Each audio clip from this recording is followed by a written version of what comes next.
Hey guys, welcome back to my YouTube channel Pol Science Hub. Sorry for the late video. Actually, I was not well. So hope you all are good. तो आज की video में हम बात करेंगे e governance की, जो हमारा एक सब टॉपिक है पब्लिक एडमिनिस्ट्रेशन में. तो let's start with introduction part. तो simply e governance stands for the electronic governance, जिसमें कि इंफॉर्मेशन एंड कम्युनिकेशन टेक्नोलॉजीज की को यूज किया जाता है at various levels of the government for the purpose of enhancing governance. Then e governance को कहा जाता है as a usage of ICT, that is information and communication technology, governments के द्वारा to provide and facilitate government services, exchanging information etcetera. यहाँ पे मैंने definition डाली है अकॉर्डिंग टू वर्ल्ड बैंक, जिसमें simply e governance refers to the use by government agencies of information technology that have ability to transform relations with the citizens, business and other arms of the government. So now let's see potential of the e-governance. तो firstly ये बहुत ही fast, convenient and cost effective delivery है, जिसमें government information provide कर सकती है at the lower cost. Time reduce होता है इससे. Secondly, transparency, accountability and reduced corruption services improves the awareness level of the citizen about their rights and power, कि उनको क्या राइट्स और क्या पावर्स है गवर्नमेंट के द्वारा. Then thirdly, expanded reach of governance, these will facilitate delivery of number of public services to the citizens in many ways. Then fourth, empowering people through information, जिसकी वजह से citizens की faith increase होता है government में, और वो आगे आके अपने व्यूज एंड फीडबैक्स देते हैं, जिससे कि गवर्नमेंट ट्राई करती है कि कैसे वो अपनी गवर्नेंस को बेटर कर सकते हैं. Fifthly, improve interfere with business and industry, जिसमें ई गवर्नेंस एम करती है टू एक्सपीडेट द वेरियस प्रोसेस जो इंपॉर्टेंट होते हैं फॉर इंडस्ट्री डेवलपमेंट. अब हम थोड़ा देख लेते हैं मॉडल्स ऑफ ई गवर्नेंस. तो बेसिकली जो ई गवर्नेंस सर्विसेज होती हैं वो शेयर की जाती हैं between citizens, business, government and employ. तो 4 मॉडल्स है जिसके बारे में हम पढ़ेंगे. तो पहला है government to citizen.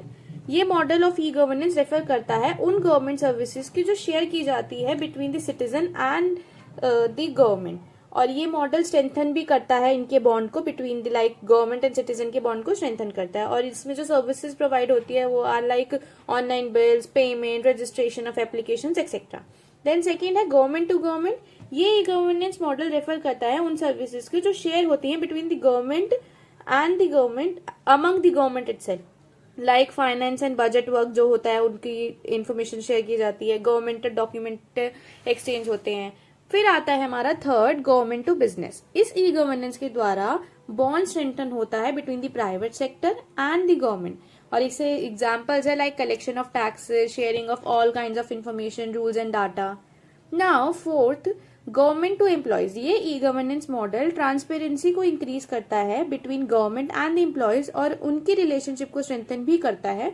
Like employees can file complaints and rules and regulations जो होते हैं वो शेयर किए जाते हैं between government to employees. Now let's talk about the e governance initiatives in India, कि कौन कौन से इनिशिएटिव्स लिए गए हैं for e governance in India. So government of India ने इम्प्लीमेंट किया है डिजिटल इंडिया प्रोग्राम. ये एक अम्ब्रेला प्रोग्राम है जो गवर्नमेंट के मल्टीपल मिनिस्ट्रीज एंड डिपार्टमेंट्स को कवर करता है एंड कोऑर्डिनेट करता है बाय मेटी, जो कि है military of electronics and information technology. यहाँ पे मैंने मेंशन किया है 2 program for digital India which are you can read. So now government to citizen initiative which was taken in India. So firstly it computerization हुआ है, land reforms that started in 1944 to 45 onwards.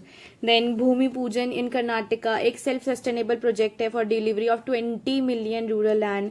Then third है, यहाँ पे मैंने mention किया है Gyandoot project, Lokvani project in UP and my government project which you can read. Then next one is government to business. यहाँ पे मैंने 2 प्रोजेक्ट्स मेंशन किए हैं जो है e procurement project in Andhra Pradesh and Gujarat and the Swift. Now अब हम देखते हैं कि क्या क्या चैलेंजेस फेस करने पड़े हैं इंडिया में कि to implement e governance. And इसमें तो फर्स्ट ऑफ ऑल हम पढ़ेंगे इन्वायरमेंटल एंड सोशल. तो नॉन लोकल लैंग्वेज एक बहुत बड़ा चैलेंज हो रहा है. How IT literacy, like people जो अवेयर नहीं होते हैं कि कैसे आईटी यूज होती है, उन लाइक इन्वायरमेंटल कॉज ही हुआ एक तरीका का, क्योंकि पीपल को नॉलेज ही नहीं होती है कि उनको ये इन्फॉर्मेशन टेक्नोलॉजीज कैसे यूज करती है। तो ये एक बहुत बड़ा चैलेंज फेस किया गया था गवर्नमेंट के द्वारा। देन इकोनॉमिक चैलेंज कॉस्ट, जो एक बहुत इंपॉर्टेंट रोल प्ले करता है, like huge amount of money involve होता है इन इम्प्लीमेंटेशन एंड लाइक उस चीज को फॉलो करने में, and maintenance of electronic devices. तो ये काफी इकोनॉमिक चैलेंज हो जाता है गवर्नमेंट को, लाइक ई गवर्नेंस के एक्सपेंसेस उठाने का and like. Then third one is the technical challenge, that is like privacy and security, local language, lack of human resources, multimodal interaction, etc., like this, which I have mentioned here also. You can read it, they are easy and you can write it in your answers also.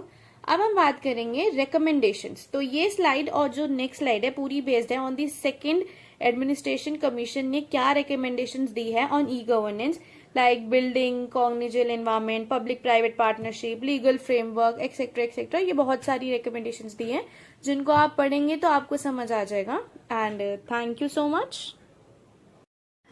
So much guys for watching my video. अगर आपको मेरी video पसंद आई हो तो please मेरे channel को subscribe करें, video को लाइक करें और कमेंट डाउन करें अगर कोई भी कमी रही हो। I will improve myself. And thank you so much for watching, और इसको शेयर करें as much as possible. Thank you so much.